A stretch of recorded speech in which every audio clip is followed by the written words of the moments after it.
बच्चों, आज हम आपके एसएस में सिविक्स स्टार्ट ले रहे हैं। सिविक्स का नेक्स्ट चैप्टर, ठीक है। हमने पहला चैप्टर जो किया था what is democracy, Y democracy हमने किया था। उसके बाद हम इसका नेक्स्ट चैप्टर स्टार्ट ले रहे हैं, उसका नाम है कॉन्स्टिट्यूशनल डिजाइन, ठीक है। कॉन्स्टिट्यूशनल डिजाइन चैप्टर जब हम चालू कर रहे हैं तो सीधा साउथ अफ्रीका की बात है। कॉन्स्टिट्यूशनल डिजाइन आपके सिविक्स का चैप्टर है, ठीक है। डेमोक्रेटिक्स पॉलिटिक्स 1 का, सिविक्स का आपका और what is democracy, Y democracy के बाद वाला चैप्टर है। मतलब हम ये इस साल ये दूसरा चैप्टर कर रहे हैं फिजिक्स का, ठीक है। So this is our second chapter of physics. अच्छा, फिजिक्स में फिजिक्स बोल रही हूँ यार, सिविक्स का सेकेंड चैप्टर है। अच्छा, सिविक्स में ये सेकेंड चैप्टर है। अच्छा, अब देखो यहाँ पे ये चैप्टर का नाम है कॉन्स्टिट्यूशनल डिजाइन। कॉन्स्टिट्यूशनल डिजाइन, अब कॉन्स्टिट्यूशन का मतलब संविधान होता है, ठीक है, संविधान होता है। अब ये चैप्टर चालू कर रहे हैं हम साउथ अफ्रीका के किस्से से। अब मे बी आपके दिमाग में आ रहा होगा चैप्टर का नाम कॉन्स्टिट्यूशनल डिजाइन है और चालू साउथ अफ्रीका के नाम से क्यों कर रहे हैं। तो देखो, साउथ अफ्रीका का कॉन्स्टिट्यूशन, साउथ अफ्रीका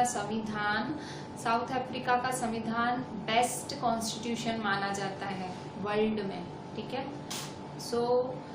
उस कॉन्स्टिट्यूशन में ऐसा क्या है कि वो बेस्ट माना जाता है, तो इसके लिए हमें साउथ अफ्रीका की हिस्ट्री समझनी पड़ेगी कि साउथ अफ्रीका में था क्या हुआ, साउथ अफ्रीका डेमोक्रेसी कैसे हुई, साउथ अफ्रीका में नया कॉन्स्टिट्यूशन कैसे बना, ठीक है। क्योंकि कॉन्स्टिट्यूशन, संविधान एक डेमोक्रेटिक कंट्री का ही बनता है। जो कंट्री डेमोक्रेसी फॉलो करती है, जो by the people, for the people, to the people होती है, जो कंट्री में मतलब इलेक्शंस होते हैं, उसी कंट्री में कॉन्स्टिट्यूशन बनता है। तो साउथ अफ्रीका में ऐसा क्या हुआ कि वो बेस्ट कॉन्स्टिट्यूशन बना। तो पहले साउथ अफ्रीका की हिस्ट्री देख लेते हैं क्या था।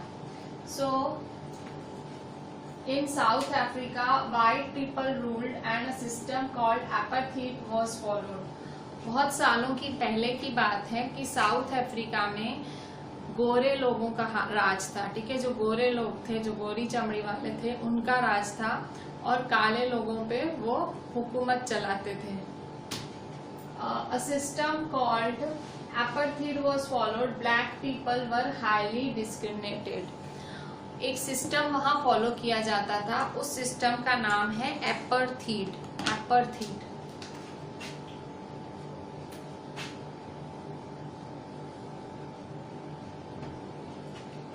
एपर्थीड एक ऐसा सिस्टम है, एपर्थीड एक रेशियल डिस्क्रिमिनेशन का सिस्टम है। रेशियल मतलब रंग के हिसाब से सामने वाले के साथ भेदभाव करना। साउथ अफ्रीका में एपर्थीड चलता था उस टाइम, और उस सिस्टम के अंदर वो लोग जो काले लोग थे, गोरे लोग काले लोगों के साथ बहुत ज्यादा भेदभाव करते थे, उनके साथ बहुत ज्यादा बदसलूकी करते थे, खराब चलते थे, बुरा व्यवहार करते थे। Black people were highly discriminated, बहुत ज्यादा शोषण होता था। डिस्क्रिमिनेशन मतलब भेदभाव, शोषण होता था काले लोगों का।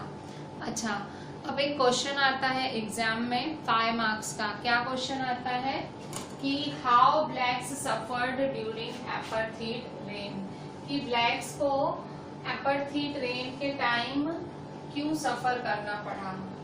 कि जो काले लोग थे, और काले लोग साउथ अफ्रीका के जो काले लोग थे, उस टाइम साउथ अफ्रीका में जो एपर्थीड का कानून चलता था, एपर्थीड का कानून ऐसा था कि काले लोगों के साथ भेदभाव करो और गोरे लोग अपने मन का चलें।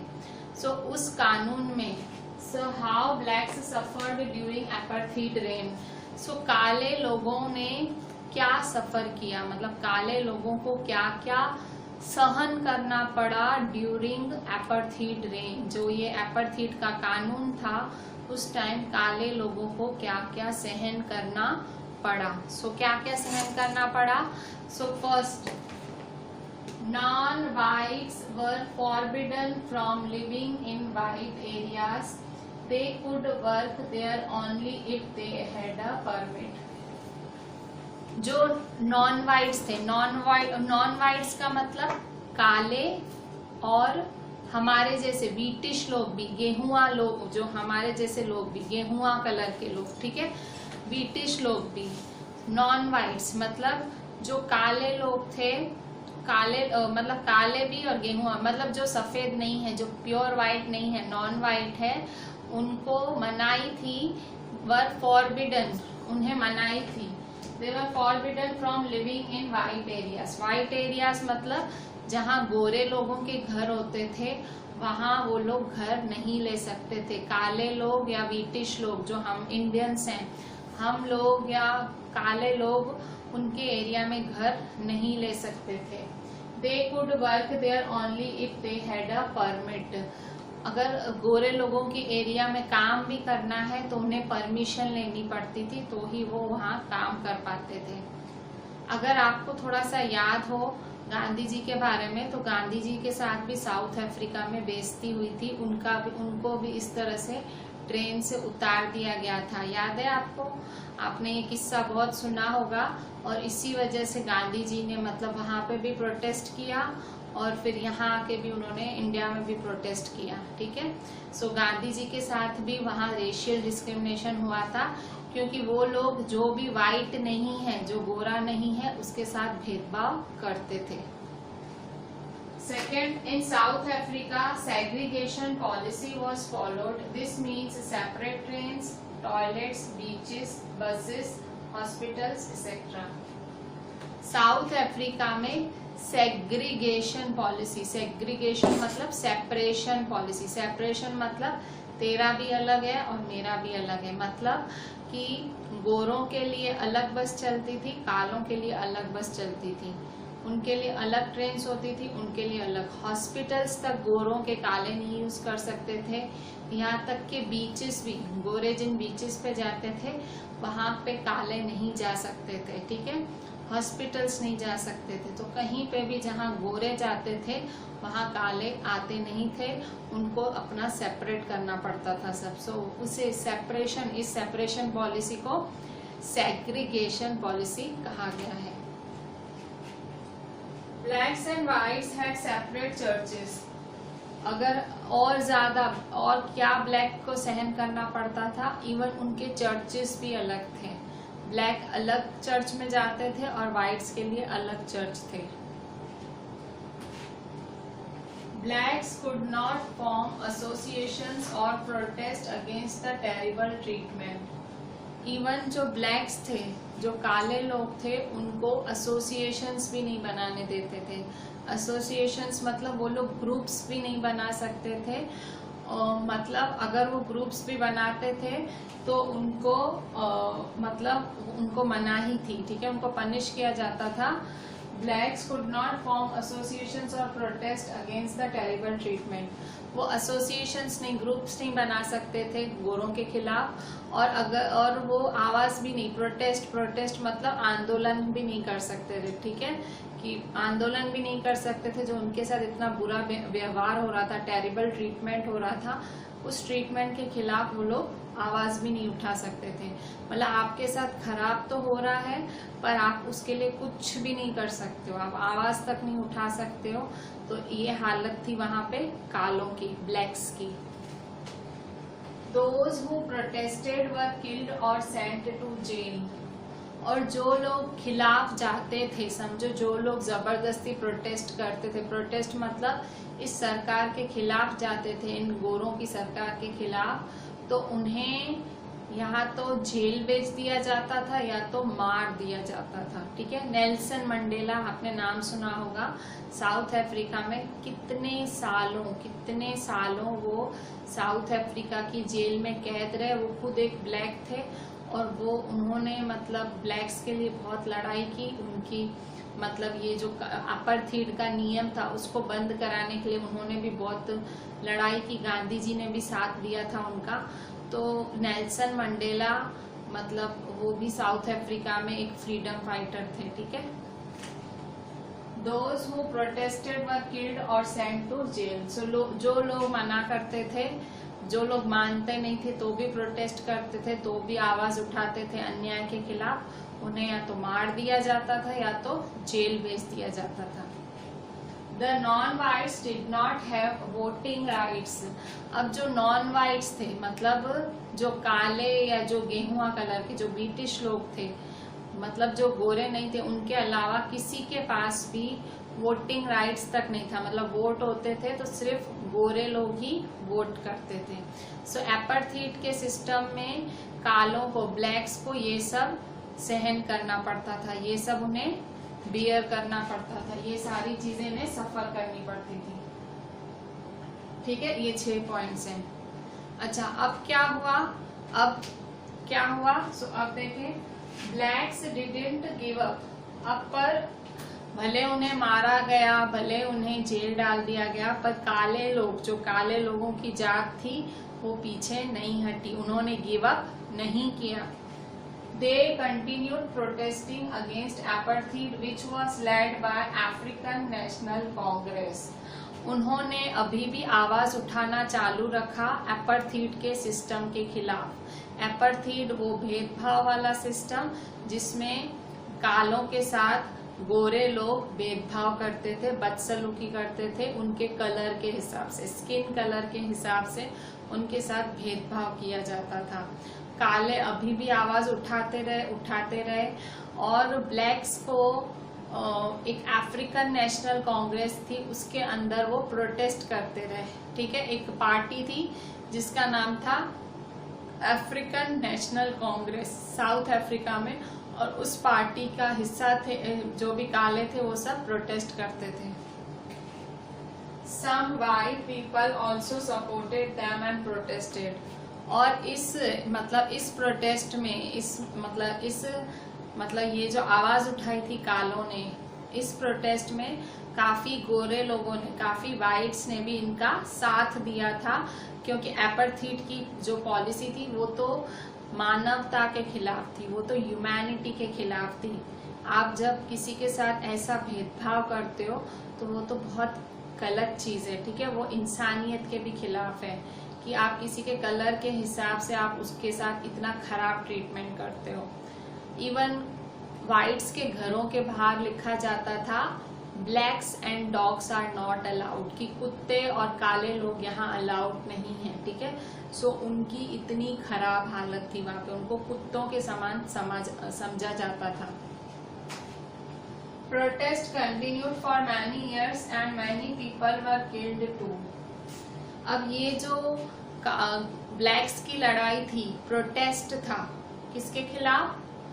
एपार्थाइड के कानून के खिलाफ। उनकी लड़ाई वाइट्स के साथ नहीं थी, उनकी लड़ाई ये जो एपार्थाइड का कानून था, वो कानून था जो उनके साथ भेदभाव कर रहा था, वो जो नियम था उसके खिलाफ थी।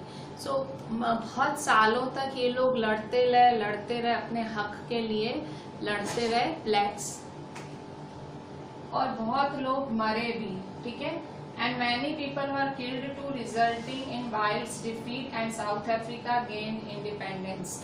और आखिर लास्ट में जो वाइट्स थे वो पीछे हट गए, उन्होंने हार मान ली। वो समझ गए कि भाई अब ब्लैक्स भाई मानने वाले नहीं हैं, अब उनके साथ अन्याय नहीं करना है, ये एपार्थाइड का कानून नहीं चलेगा। और फाइनली साउथ अफ्रीका को इंडिपेंडेंस मिली, साउथ अफ्रीका गेन्ड इंडिपेंडेंस। ये इंडिपेंडेंस ही तो हुई, आजादी तो हुई। क्यों? क्योंकि गुलामी तो झेल रहे थे, काले गुलामी झेल रहे थे, उनको कोई अच्छी पोजीशन पे जॉब नहीं मिलती थी। काले हैं तो आपको छोटी जात का ही काम करना है, आप अच्छे ऑफिसर लेवल पे नौकरी नहीं कर सकते हो, आप अपने बच्चों को वहां से कुछ लेके नहीं दे सकते हो जहाँ पे गोरे हैं। ठीक है, मतलब आप बिल्कुल, आपको बहुत बुरा ट्रीट किया जा रहा है। तो एक तरह से साउथ अफ्रीका को आजादी मिली। Today South Africa is a democratic country, it has its own constitution. आज साउथ अफ्रीका, जो इतने सारे देश हैं दुनिया में जो डेमोक्रेसी फॉलो करते हैं, तो साउथ अफ्रीका भी एक डेमोक्रेटिक कंट्री है। मतलब वहाँ पे भी लोकतंत्र है, वहाँ पे भी लोगों द्वारा वोटिंग होती है और सब सही है। और वहाँ पे साउथ अफ्रीका में अपना खुद का कॉन्स्टिट्यूशन है, it has its own constitution. जैसे हमारे पास है इंडियन कॉन्स्टिट्यूशन, साउथ अफ्रीका के पास भी अपना कॉन्स्टिट्यूशन है, अपने नीति नियम कानून है जो वो साउथ अफ्रीका फॉलो करता है। तो अभी ये जो डिस्क्रिमिनेशन की पॉलिसी है उसको अब काफी साल हो गए।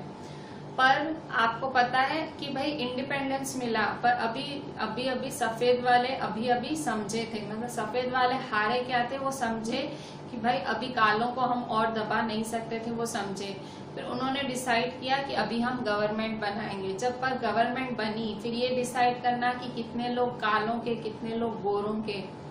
फिर कॉन्स्टिट्यूशन डिसाइड हुआ, कॉन्स्टिट्यूशन में कानून क्या बनाना है, गोरे कुछ बोल रहे थे, काले कुछ बोल रहे थे। तो साउथ अफ्रीका का कानून बनाने में भी बहुत सारी प्रॉब्लम्स का सामना करना पड़ा, क्योंकि साउथ अफ्रीका में धर्म के हिसाब से नहीं, कलर के हिसाब से भेदभाव था।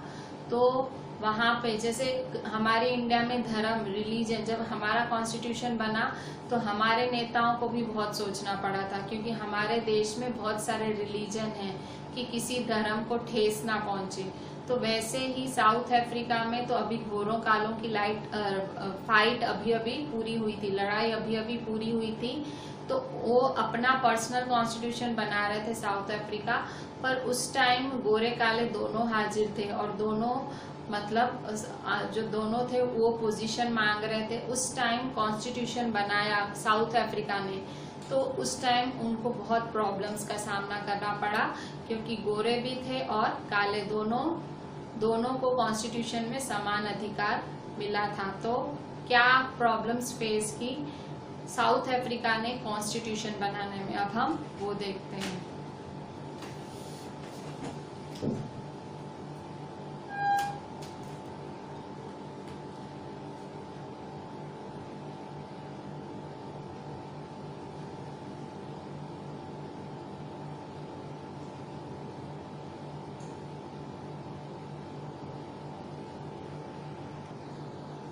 बच्चों अभी हम डिस्कस करते हैं कि भाई मैंने आपको बताया कि साउथ अफ्रीका का कॉन्स्टिट्यूशन बेस्ट कॉन्स्टिट्यूशन माना जाता है, पर उन लोगों को बहुत प्रॉब्लम्स का सामना करना पड़ा जब कॉन्स्टिट्यूशन बनाने की बारी आई। तो देखो जो वाइट्स थे अब वो मतलब मान चुके थे कि हम ब्लैक्स के साथ भेदभाव नहीं कर सकते हैं। उन्होंने एपार्थीड की पॉलिसी भी रद्द कर दी, खत्म कर दी, पर अभी भी वाइट्स मतलब एक्सेप्ट नहीं कर पा रहे थे ब्लैक्स को, पर मतलब उन्हें एक्सेप्ट करना पड़ रहा था क्योंकि अब ब्लैक्स तैयार नहीं थे झुकने के लिए, ठीक है। सो वाइट्स को उन्हें जगह देनी पड़ी। अब प्रॉब्लम आई कॉन्स्टिट्यूशन बनाने में। कॉन्स्टिट्यूशन में ब्लैक्स और वाइट्स दोनों बैठे बनाने के लिए, तो क्या प्रॉब्लम आई, तो देखो यहाँ पे तो ये भी एक क्वेश्चन आता है एग्जाम में कि भाई साउथ अफ्रीका का कॉन्स्टिट्यूशन बनने में क्या प्रॉब्लम्स आई, ठीक है। So what were the problems faced in making south African constitution, ठीक है। साउथ अफ्रीका का कॉन्स्टिट्यूशन बनने में क्या प्रॉब्लम आई, ठीक है, ठीक है। साउथ अफ्रीका का कॉन्स्टिट्यूशन बनने में क्या प्रॉब्लम आई, ठीक है, क्या प्रॉब्लम आई। So first one, the oppressor and the oppressed were planning to live together in the new democracy. क्या प्रॉब्लम आई, देखो ऑप्रेसर मतलब जिसने अन्याय किया, मतलब जिसने किसी के साथ बुरा किया वो, एंड द ऑप्रेस्ड जिस पे अन्याय हुआ, ठीक है। ऑप्रेसर और oppressed were planning to live together in the new democracy. अब उन्हें मिलजुल के इस नई डेमोक्रेसी में रहना था। पहले तो भेदभाव था, अलग अलग रहते थे। जो ऑप्रेसर था मतलब जो वाइट्स थे वो अलग रहते थे, ऑप्रेस्ड थे कालों को अलग। अब उन्हें जगह देनी थी, मार्केट्स में, होटल्स में, हॉस्पिटल्स में, टॉयलेट्स, बीचेस, जहाँ सब जगह बंद करा हुआ था, सब उनके साथ शेयर करना था।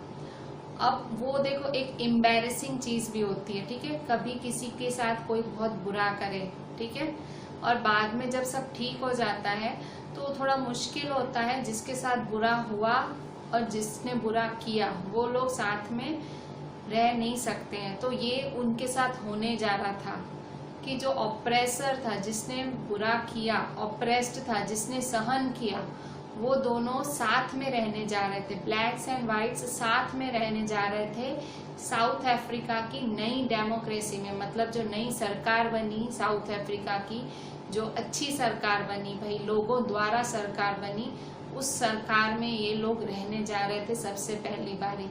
तो प्रॉब्लम्स तो आनी ही है ऑब्वियसली। जब आप, जिसने आपके साथ खराब किया, ऑब्वियसली आपके मन में भी तो खराब फीलिंग होगी ना उसके लिए कि उसने मेरे साथ ऐसा किया ऐसा किया। तो वैसा ही कुछ था। Second, whites and blacks didn't trust each other. अब दूसरी चीज, इन दोनों को एक दूसरे पे अब विश्वास ही नहीं था। Whites and blacks didn't trust each other. बाय, देखो ब्लैक्स के साथ भेदभाव हुआ था तो उनको डर था कि ये फिर से हमसे भेदभाव करना ना चालू कर दे। इन्होंने इतने मुश्किल से आजादी पाई। ब्लैक्स एक तरह से तो गुलामी बने हुए थे ना, गुलामी की तो लाइफ जी रहे थे। सो उन्होंने इतनी मुश्किल से आजादी पाई। उनको ये डर था कि अगर व्हाइट्स कॉन्स्टिट्यूशन लिखेंगे, बनाएंगे, तो फिर से हम ब्लैक्स के लिए खराब खराब कानून होंगे। तो वो व्हाइट्स पे विश्वास ही नहीं कर पा रहे थे। व्हाइट्स ब्लैक्स पे क्यों विश्वास नहीं कर पा रहे थे? क्योंकि व्हाइट्स को पता था कि हमने ब्लैक्स के साथ इतने सालों तक बहुत बुरा व्यवहार किया है, तो ब्लैक्स बदला ले सकते हैं। उन्हें डर था वो रिवेंज लेंगे। ठीक है, सो ब्लैक्स और व्हाइट्स एक दूसरे पे ट्रस्ट ही नहीं कर पा रहे थे कॉन्स्टिट्यूशन बनाते टाइम, और इसीलिए ये भी एक प्रॉब्लम थी। Third, blacks wanted the majority to rule and equality in the country। blacks क्या चाहते थे कि भाई जब सरकार बने, मतलब जब वोटिंग हो, तो जो भी वोटिंग में जीते, भले जो भी हो, चाहे वो ब्लैक हो चाहे वो वाइट हो, वही रूल करे। और जब वो रूल करे तो पूरी कंट्री में इक्वालिटी हो, मतलब किसी के साथ भेदभाव ना हो, सब इक्वल हो। ब्लैक्स ये चाहते थे। अब वो कोई तरह का भेदभाव चाहते ही नहीं थे साउथ अफ्रीका में काले लोग। Fourth, white wanted to protect their privileges and property.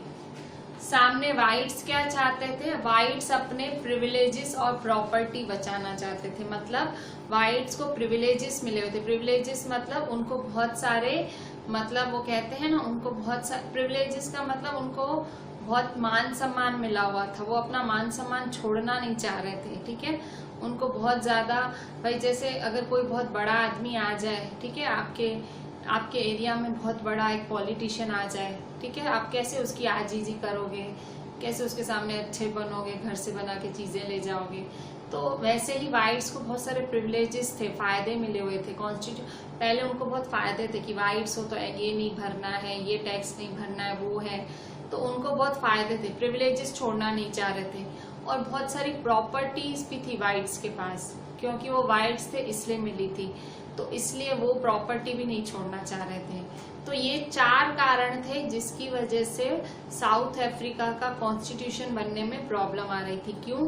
क्योंकि जो कॉन्स्टिट्यूशन बनाने बैठे थे वो दोनों कट्टर दुश्मन रहे थे इतने सालों तक। कट्टर दुश्मन क्या? एक जना प्रताड़ित कर रहा था, एक जना मतलब एक दूसरे जने पे जुल्म कर रहा था, दूसरा सह रहा था।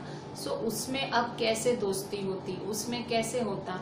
तो ये 4 प्रॉब्लम्स थी जो साउथ अफ्रीका फेस कर रही थी कॉन्स्टिट्यूशन नया बनाते टाइम। कब? जब कालों की जीत हुई गोरों से, मतलब अब गोरे मान गए कि अब भेदभाव नहीं चलेगा। जो एपार्थीड, जो बहुत ही घटिया खतरनाक सिस्टम था रेशियल डिस्क्रिमिनेशन का, रंग भेद का डिस्क्रिमिनेशन का सिस्टम था साउथ अफ्रीका में, वो एंड हुआ। उसके बाद डेमोक्रेसी बनी साउथ अफ्रीका। उसके बाद कॉन्स्टिट्यूशन डिसाइड करने बैठे, तब ये प्रॉब्लम्स आई। प्रीएम्बल। अब प्रीएम्बल क्या है? अब आप सोच रहे होंगे कि कॉन्स्टिट्यूशन पढ़ते पढ़ते प्रीएम्बल कहाँ से आ गया। सो प्रियम्बल, जैसे आप किसी किताब पढ़ते हो, कोई किताब पढ़ते हो, तो उस किताब के अंदर क्या है, आप उसके लिए इंडेक्स पढ़ते हो। तो वैसे ही कॉन्स्टिट्यूशन है। तो अगर आप किसी कंट्री का कॉन्स्टिट्यूशन जानना चाहते हैं तो आगे आगे प्रियम्बल लिखा होता है। प्रियम्बल एक पैराग्राफ की तरह होता है जिसमें एक छोटे से ब्रीफ में समझा दिया जाता है कि अंदर क्या क्या देखने मिलेगा। ठीक है। सो प्रियम्बल का मतलब N introductory statement in a constitution. Preamble constitution का एक इंट्रोडक्टरी स्टेटमेंट है। कभी भी आप प्रियम्बल की डेफिनेशन लिख रहे हो, आपके आंसर में कॉन्स्टिट्यूशन वर्ड जरूर आना चाहिए। So constitution and introductory statement in a constitution which states the reasons and guiding values of the constitution. मतलब जो आपको रीजन बता रहा है और कॉन्स्टिट्यूशन की गाइडिंग वैल्यूज बता रहा है, भाई कौन सा कानून क्यों है और क्या वैल्यू है इस कानून की, वो सब आपको बता रहा है कि अंदर कौन सा नियम क्यों लागू किया गया। प्रियम्बल में शॉर्ट में वो सब आगे आगे लिखा जाता है। ठीक है। सो अब हम टॉपिक पढ़ रहे हैं preamble of south Africa. Preamble of south Africa क्या बोलता है, मतलब जो साउथ अफ्रीका के कॉन्स्टिट्यूशन का पहला पन्ना प्रियम्बल क्या बोलता है, क्या लिखा हुआ है प्रियम्बल ऑफ साउथ अफ्रीका में। सो सबसे पहली पॉइंट क्या लिखी हुई है, after 2 years of discussion and debate they came up with one of the finest constitution of the world. So preamble of South Africa कैसे बना, 2 सालों के डिस्कशन और डिबेट के बाद, मतलब प्रॉब्लम सॉल्व हुई।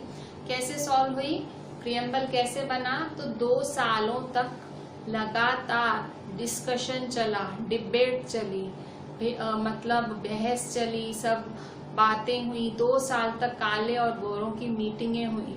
ठीक है। So they come up with one of the finest constitution of the world. और जब उन्होंने कॉन्स्टिट्यूशन बनाया तो सबसे बेहतर कॉन्स्टिट्यूशन, पूरी दुनिया जिस कॉन्स्टिट्यूशन की तरफ देखती है वो आज है साउथ अफ्रीका का constitution. So second point, this constitution gave its citizen the most extensive rights available in any country. इस कॉन्स्टिट्यूशन में वहाँ के नागरिकों को ज्यादा से ज्यादा अधिकार दिए गए हैं, राइट्स दिए गए हैं। इतने अधिकार तो किसी देश के सिटीजन को नहीं दिए गए जितने साउथ अफ्रीका में रहने वाले लोगों को अधिकार हैं, राइट्स हैं। इतने आपको नहीं है, इतने इंडिया में जितने उनको हैं। ठीक है। So everyone was a part of in making of the constitution, no matter what they had done in their past. जब साउथ अफ्रीका का कॉन्स्टिट्यूशन बना, हर किसी को हिस्सा बनाया गया उस टाइम कॉन्स्टिट्यूशन बनाते टाइम, भले ही वो पास्ट में उन्होंने कुछ भी किया हो, चाहे वाइट्स हो, चाहे उन्होंने भेदभाव किया हो, चाहे वो ब्लैक्स हो जो गुलाम बन के रहे हों, सबको हिस्सा दिया गया कॉन्स्टिट्यूशन बनाते टाइम। सबको वो मीटिंगें अटेंड करनी दी गई, सबको उनकी बात रखने का मौका दिया गया, सबकी बात मानी गई और उसके बाद बना साउथ अफ्रीका का best constitution. In this way new constitution of south Africa was made, everyone is equal in South Africa in now. So इसी तरह से साउथ अफ्रीका का नया संविधान, नया कॉन्स्टिट्यूशन बना, नए कायदे कानूनों की लिस्ट बनी और आज साउथ अफ्रीका में इक्वालिटी फॉलो होती है। आज कोई ऐसे रंग के हिसाब से भेदभाव नहीं है। तो ये कोई बहुत पुरानी बात नहीं है, ये 1994 की ही बात है। ठीक है। 1994 में ही साउथ अफ्रीका का नया कॉन्स्टिट्यूशन बना था। सो बहुत पुरानी बात नहीं हुई। देखो आप अगर थोड़े साल काउंट कर लो तो 94 में ही साउथ अफ्रीका का कॉन्स्टिट्यूशन बना है। ठीक है। सो इस तरह से साउथ अफ्रीका का फाइनली एक कॉन्स्टिट्यूशन बना जिसमें गोरे और कालों का दोनों का सहमति था, मतलब दोनों ने हाँ पाड़ी, भाई हाँ करके दोनों ने शांति से एक कॉन्स्टिट्यूशन बनाया, अपने सारे वो जो झगड़े भूल के। ठीक है।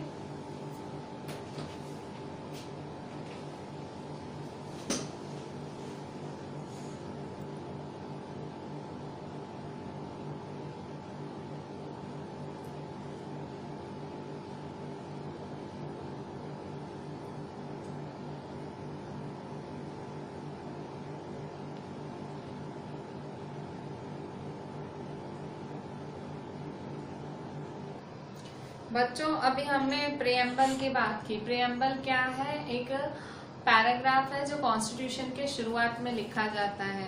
और साउथ अफ्रीका का कॉन्स्टिट्यूशन बनने में बहुत प्रॉब्लम हुई, और पर जब बना तो बेस्ट कॉन्स्टिट्यूशन बना जो पूरी दुनिया जिसको देखती रही। पर अब आप सोच रहे होंगे कॉन्स्टिट्यूशन क्या है, ठीक है। सो पहले हम कॉन्स्टिट्यूशन समझ लेते हैं वो है क्या, जिसके लिए आप पूरा चैप्टर पढ़ रहे हो। सो कॉन्स्टिट्यूशन क्या है? सो define constitution a set of written rules that are accepted by all people living together in a country। लिखित ऐसे रूल्स, रिटन रूल्स, एक पूरी बाकायदा एक बहुत बड़ी किताब है कॉन्स्टिट्यूशन की, जिसमें किसी भी कंट्री के सारे रूल्स लिखे हुए हैं। और वो ऐसे रूल्स हैं जो सारे देश को मानने हैं, उस पूरे देश में जो उस देश का नागरिक है, जो उस देश का सिटीजन है, उसे उसका एक एक रूल मानना है। तो सेट ऑफ रिटन, ये लिखित है, ठीक है, मुंह से कोई नहीं बोल रहा है, ये लिखा हुआ है और आपको मानना है अगर आप उस देश के सिटीजन हो, ठीक है। सो a set of written rules that are accepted by all people living together in a country, ठीक है। सो रोल ऑफ कॉन्स्टिट्यूशन, अब कॉन्स्टिट्यूशन करता क्या है? रूल्स है वो ठीक है, रिटर्न है वो भी ठीक है, पर इसका रोल क्या है, मतलब क्या फायदा क्या या करता क्या है? सो फर्स्ट चीज, पहली चीज क्या करता है constitution? It generates a degree of trust and coordination among people, ठीक है। लोगों में एक ट्रस्ट बढ़ाता है, एक दूसरे पे विश्वास करे लोग, ये वाली चीज ट्रस्ट बढ़ाता है। कोऑर्डिनेशन, कोऑर्डिनेशन मतलब मिलजुल के रहें, क्योंकि कॉन्स्टिट्यूशन जहाँ पे भी लागू होता है वो एक मतलब बहुत सारे लोगों का देश होता है, मतलब वहाँ पे अलग अलग तरह के लोग रहते हैं। जैसे हमारी इंडिया की बात करो, सो आप कोई अगर कम जात का इंसान है, ठीक है, अगर कोई कम छोटी कास्ट का है तो आप उसकी बेइज्जती नहीं कर सकते, वो हमारे कॉन्स्टिट्यूशन में अपराध है, क्राइम है, ठीक है। अगर आप किसी की बेइज्जती करते हो वो आपको रिपोर्ट कर सकता है पुलिस स्टेशन पे। सो मतलब क्यों ये क्या कर रहा है? ये एक मतलब वो एक उस इंसान को प्रोटेक्शन दे रहा है। कॉन्स्टिट्यूशन और डिग्री ऑफ ट्रस्ट, आप एक ट्रस्ट रखते हो, ठीक है। आप जैसे कहीं ज्वाइन करते हो, ठीक है, किसी इंस्टीट्यूशन में या किसी स्कूल में, तो आप एक एडवांस फीस भर के आते हो, एडमिशन फीस, आपको एक रिटर्न वो डॉक्यूमेंट देते हैं कि आपने भरी फीस, तो ये ट्रस्ट चलता है। कॉन्स्टिट्यूशन आपको पता है अगर कल वो स्कूल आपसे भाई बोल रहा है कि नहीं नहीं आपने तो फीस ही नहीं भरी, वो आपसे चीटिंग कर रहा है, तो आपको पता है कि लिखा हुआ है कॉन्स्टिट्यूशन में कि आप चीट नहीं हो सकते हो, मतलब आप पुलिस के पास जा सकते हो।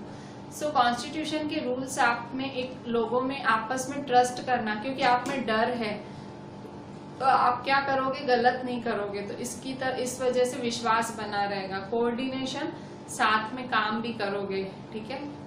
Sorry, it specifies how the government will be constituted, ये स्पेसिफाई करता है कि गवर्नमेंट कैसे काम करेगी, ठीक है। अब गवर्नमेंट के पास फुल पावर्स होते हैं, तो गवर्नमेंट तो चाहे कुछ भी कर सकती है, पर कॉन्स्टिट्यूशन में उसके लिए भी रूल्स और रेगुलेशंस हैं, तो गवर्नमेंट भी अपने मन की नहीं चलेगी, उसको भी कॉन्स्टिट्यूशन को फॉलो करना पड़ेगा।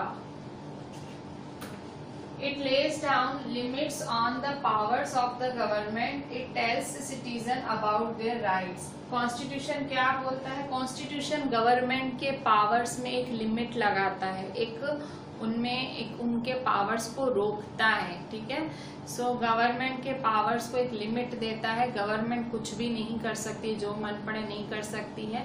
जैसे कि सरकार कोई फैसला करती है, आपको पसंद नहीं आया तो आप सड़कों पे उतर के प्रोटेस्ट कर सकते हो, यह आपका राइट है, आपका अधिकार है।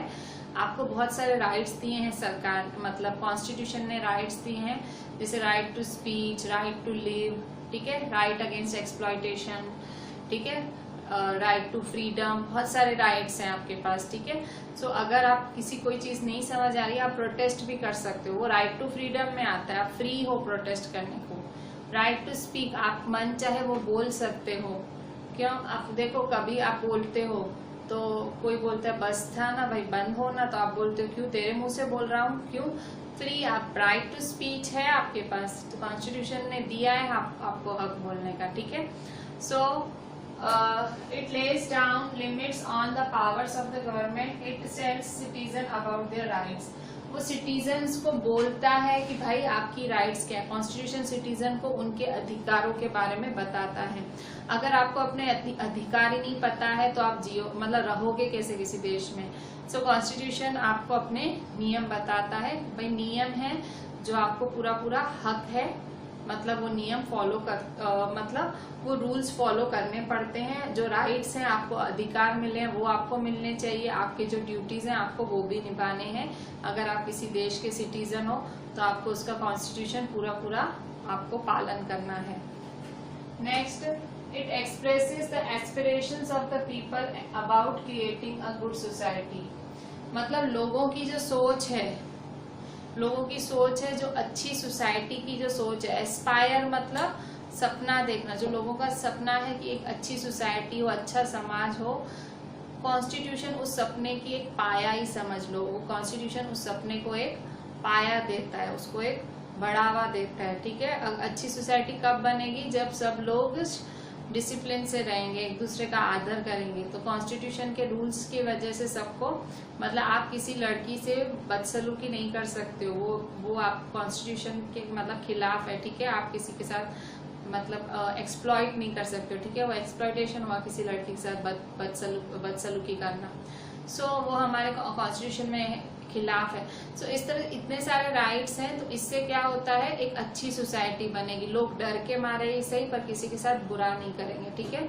सो कॉन्स्टिट्यूशन, ये डेफिनेशन थी। और कॉन्स्टिट्यूशन का काम क्या है, तो ये 4 काम है, ठीक है।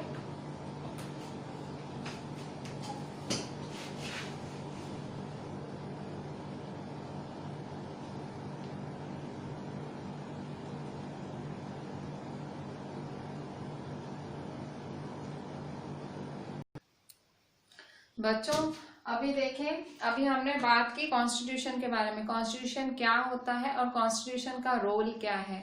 तो देखो एक बात मैं आपको बताऊं कि every country with constitution is not democratic. जरूरी नहीं है कि जिस कंट्री का कॉन्स्टिट्यूशन लिखा हुआ है वो डेमोक्रेसी है, but every democratic country has a constitution. पर हर कंट्री जो कि एक डेमोक्रेसी है, हर कंट्री जो कि एक डेमोक्रेसी है, एक देश है जो कि लोगों द्वारा चलाया जा रहा है, उस देश का कॉन्स्टिट्यूशन जरूर होगा, ठीक है। मतलब कॉन्स्टिट्यूशन है तो जरूरी नहीं है डेमोक्रेसी है, पर अगर डेमोक्रेसी है तो जरूर ही जरूर कॉन्स्टिट्यूशन होगा, ठीक है। तो ये एक लाइन है जो आपकी टेक्स्ट बुक में लिखी हुई है कि भाई अगर डेमोक्रेसी है तो कॉन्स्टिट्यूशन तो होगा। मतलब हमारी इंडिया डेमोक्रेसी है तो उसको कॉन्स्टिट्यूशन तो बनाना ही पड़ेगा। इंडिया का जन्म कब हुआ, 1947 में, ठीक है। जब पार्टीशन हुआ तो इंडिया का जन्म हुआ। तो 1947 में इंडिया का जन्म हुआ तो इंडिया को फिर डेमोक्रेसी डिक्लेयर किया गया, भाई लोगों द्वारा चलाया जाएगा, वोटिंग होगी। पर फिर उसके बाद मैंने अभी अभी एक बात कही कि भाई डेमोक्रेसी है तो कॉन्स्टिट्यूशन तो चाहिए। तो अब इंडिया को क्या चाहिए, कॉन्स्टिट्यूशन। तो कॉन्स्टिट्यूशन इंडिया का बनाना भी कोई आसान बात नहीं थी। क्यों, क्योंकि इंडिया अभी अभी बिल्कुल अभी अभी तो पैदा हुई थी, मतलब इंडिया अभी अभी पार्टीशन से तो जन्मी थी।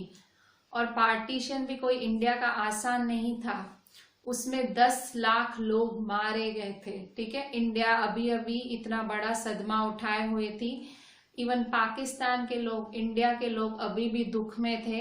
काफियों के अपने घर बार छूट गए, अपने लोग छूट गए, मर गए काफी लोग, औरतें, मतलब कोई कहाँ पहुंचे कोई कहाँ पहुंचे, ठीक है। बहुत गंदी हालत थी उस टाइम, वो बहुत ही एक खराब पीरियड है। जब अगर आज का टाइम, आज आप कोरोना का टाइम फ्यूचर में बताओगे आपकी जनरेशन्स को, सो वैसे ही एक 1947 पार्टीशन का टाइम है। अगर आपके कोई परदादा हैं, ठीक है, इवन दादा को भी शायद ना, पर परदादा शायद जिसने पार्टीशन देखा हो और वो जीवित हैं, अगर हैं तो उनसे पूछना, बहुत ही खराब टाइम था वो, ठीक है, बहुत बुरी हालत हुई थी लोगों की उस टाइम। सो इंडिया, देखो, India is the world's largest democracy. India दुनिया की एक सबसे बड़ी डेमोक्रेसी है, लोकतंत्र, दुनिया का सबसे बड़ा लोकतंत्र माना जाता है। क्यों? क्योंकि इंडिया की पॉपुलेशन भी इतनी ज्यादा है। इंडिया से पहला नंबर पॉपुलेशन चाइना का है, पर China is not a democracy, ठीक है, चाइना में लोकतंत्र नहीं है। हैविंग लार्जेस्ट कॉन्स्टिट्यूशन, तो इंडिया का जितना बड़ा डेमोक्रेसी है उतना लंबा चौड़ा तो इंडिया का कॉन्स्टिट्यूशन है, उतना ही लंबा रूल्स एंड रेगुलेशंस है कॉन्स्टिट्यूशन का, क्योंकि यहाँ पे लोग ही इतने ज्यादा हैं, यहाँ कास्ट इतनी ज्यादा है, रिलीजन इतने ज्यादा हैं, लैंग्वेजेस इतनी ज्यादा हैं, तो इतनी ज्यादा वैरायटी है, तो कॉन्स्टिट्यूशन भी इतना लंबा बना। पर इंडिया का कॉन्स्टिट्यूशन बनना भी कोई आसान नहीं था, उसमें भी बहुत ज्यादा प्रॉब्लम्स का सामना करना पड़ा। जो उस टाइम कॉन्स्टिट्यूएंट असेंबली फॉर्म हुई थी, जो लोग बैठे थे कॉन्स्टिट्यूशन बनाने, उन लोगों को भी बहुत प्रॉब्लम्स फेस करनी पड़ी। क्या प्रॉब्लम थी? तो first problem, making constitution for use and problems faced in making Indian constitution. First, making Indian constitution for huge and diverse country like India was not an easy affair। मैंने अभी ये बात कह दी कि इंडिया इतनी ज्यादा बड़ी कंट्री है, इतनी डाइवर्स कंट्री है, ऐसी कंट्री के लिए कॉन्स्टिट्यूशन बनाना कोई आसान बात नहीं थी। मतलब आप रूल्स एंड रेगुलेशन बनाओ जिससे सब खुश हों, इतने सारे जात के लोग, तो ये कोई आसान काम नहीं था। Second, the country was born through partition on the basis of religious differences and was a traumatic experience। ये भी बात मैंने अभी बोल दी कि हमारी इंडिया का जन्म अभी हुआ था और वो भी बहुत ही बुरे एक्सपीरियंस से हुआ था। 10 लाख लोग मरे थे, इंडिया ऑलरेडी सदमे में थी, और उसके बाद अब इंडिया को एक कॉन्स्टिट्यूशन बनाना था, ठीक है। तो ये इंडिया के लिए एक बहुत आसान बात नहीं थी। Next point, British had left it to the rulers whether they want to join India or Pakistan or remain independent। अब जब ये विभाजन हुआ, 1947 का पार्टीशन हुआ, तो उस टाइम जो बड़े बड़े राजा महाराजा थे, इंडिया क्या हो गई थी? डेमोक्रेसी हो गई थी। तो जो ब्रिटिशर्स थे, तो उस टाइम जो रूलर्स थे, राजा महाराजा थे, तो ब्रिटिशर्स जब इंडिया अभी छोड़ के जा रहे थे, तब लास्ट में ब्रिटिशर्स ने जो रूलर्स हैं उनको बोला कि आपको जो करना है आप करो, आपको इंडिया में रहना है तो इंडिया में रहो, आपको पाकिस्तान में चले जाना है तो आप पाकिस्तान में चले जाओ, या तो आप अलग से भी रह सकते हो, आप अपना राज्य अलग भी स्थापित कर सकते हो। तो उस टाइम इंडिया इन रूलर्स को खोना नहीं चाहती थी। क्यों? क्योंकि उस टाइम इंडिया, देखो, उस टाइम 10 लाख लोग मरे थे, पार्टीशन हुआ था, नुकसान हुआ था, इन रूलर्स के पास पैसा था, तो इंडिया चाहती थी ये रूलर्स इंडिया के पास ही रह जाए। तो इंडिया इन रूलर्स को मना रही थी कि आप हमारे साथ ही रहो। अब इनको मनाना मतलब कॉन्स्टिट्यूशन में इनके हिसाब से भी रूल्स रखना, क्योंकि ये रूलर्स भी मतलब शायद इनकी भी अपनी कुछ मांगे हों, ठीक है। तो ऐसे टाइम पे एक मतलब रूलर्स को भी संभालना था इंडिया को, ठीक है, कि रूलर्स चले जाते इंडिया से सारे, तो इंडिया का फंड चला जाता। The constitution was providing it's people with equality but in reality people were not equal. Constitution का काम क्या था? कॉन्स्टिट्यूशन चाहता, मतलब इंडिया कॉन्स्टिट्यूशन क्यों बना रही थी? ताकि वो लोगों को इक्वालिटी दे, लोग इक्वल हों। पर सच्चाई तो ये थी, लोग इक्वल थे ही नहीं, इंडिया में कभी इक्वालिटी थी ही नहीं। क्यों? इतने सारे रिलीजन्स हैं, जात पात, ठीक है। तब तो कोई 4 सिस्टम वर्ण होते थे, ब्राह्मण, फिर ब्राह्मण होता था, फिर क्षत्रिय, फिर वैश्य, शूद्र, ऐसे तो सिस्टम्स थे उस टाइम। तो जो इंडिया में कहीं भी इक्वालिटी थी नहीं, और ऐसा देश जहाँ इक्वालिटी है ही नहीं, वहाँ इक्वालिटी लाना वो भी अपने आप में बहुत प्रॉब्लम वाली चीज थी। Next, makers of the constitution feared that will the people of India accept the constitution। जो कॉन्स्टिट्यूएंट असेंबली के मेंबर्स थे, मतलब जो कॉन्स्टिट्यूशन लिख रहे थे, उन्हें ऐसा लगा कि क्या इतनी मेहनत के बाद, ऐसे रूल्स सोचने समझने बनाने के बाद, क्या लोग ये कॉन्स्टिट्यूशन एक्सेप्ट करेगी? हमारे जो लोग हैं, जो इतने सारे लोग हैं, क्या वो हमारा ये जो रूल्स की किताब है, जो ये कॉन्स्टिट्यूशन है, क्या वो एक्सेप्ट करेंगे? क्योंकि लोग एक्सेप्ट नहीं करेंगे तो कॉन्स्टिट्यूशन किस काम का? रूल्स बनाए हैं, रूल्स एक्सेप्ट भी तो करने चाहिए, तो उनको वो भी डर था। तो ये 5 प्रॉब्लम्स थी जो उस टाइम फेस कर रहे थे इंडियन कॉन्स्टिट्यूशन बनाने के टाइम। पर आप देखोगे इंडिया का कॉन्स्टिट्यूशन बेस्ट कॉन्स्टिट्यूशन है, हम सबको हमारे कॉन्स्टिट्यूशन से प्यार है, और आज तक कभी ऐसा कोई किस्सा नहीं बना है, कोई ऐसी कोई बड़ी प्रॉब्लम नहीं बनी है कि भाई हमको ऐसे लगा हो कि हमारा कॉन्स्टिट्यूशन गलत है। ना ही आज तक किसी ने हमारे कॉन्स्टिट्यूशन को गलत ठहराया है। हमारे कॉन्स्टिट्यूशन में राइट्स हैं, ड्यूटीज हैं, वो सिविक्स में बच्चे पढ़ते हैं, हम पढ़ाते हैं, तो हमारा कॉन्स्टिट्यूशन बेस्ट कॉन्स्टिट्यूशन है, ठीक है, in the world. So here I am ending our today's lecture. Just go through the entire lecture properly. Try to read the book also. I have taken all the points from the textbook only. I follow textbook while teaching you all. Just go through your physics. Oh sorry, physics आता है यार, civics है, civics. Go through your civics textbook properly. So this is the 3rd chapter in your civics textbook. But this is 2nd chapter for us in civics. हम लोग ये chapters मतलब दूसरा chapter भी कर रहे हैं सिविक्स में। So just go through the it and send me the entire work on WhatsApp. चले, थैंक यू।